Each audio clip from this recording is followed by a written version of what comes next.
ज्ञानप्रद कहानियाँ।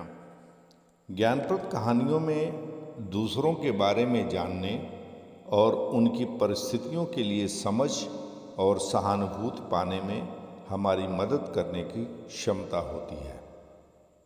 इनमें ज्ञान प्रदान करने, रचनात्मकता को बढ़ावा देने और सीखने के प्रति प्रेम को बढ़ावा देने का एक अनूठा और प्रभावी तरीका प्रदान करने की खूबी होती है।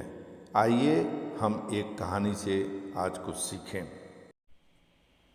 एक नव दीक्षित शिष्य ने अपने गुरु के साथ एक दिन व्यतीत करने के बाद एक दिन पूछा कि गुरुदेव, मेरा भी मन करता है कि आपकी तरह मेरे भी कई शिष्य हों और सभी मुझे भी आप जैसे मान सम्मान दें।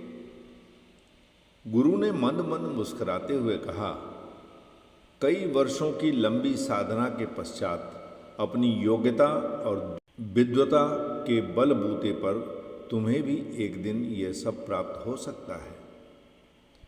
शिष्य ने कहा, इतने वर्षों बाद क्यों गुरुजी? मैं अभी ही अपने शिष्यों को दीक्षा क्यों न दे सकता हूँ? गुरु ने अपने शिष्य को तख्त से उतरकर नीचे खड़ा होने के लिए कहा।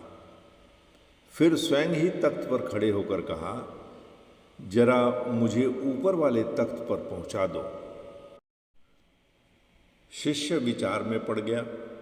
फिर बोला, गुरुदेव, भला मैं खुद नीचे खड़ा हूं, फिर आपको ऊपर कैसे पहुंचा सकता हूं? इसके लिए तो पहले खुद मुझे ही ऊपर आना होगा।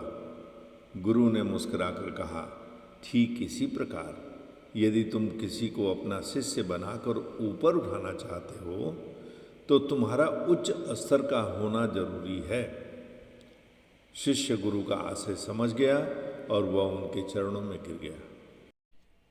धर्म की रक्षा हेतु संस्कार देने वाली कहानियाँ आप अपने भी सुने और अपने बच्चों को भी सुनाएं। धन्यवाद।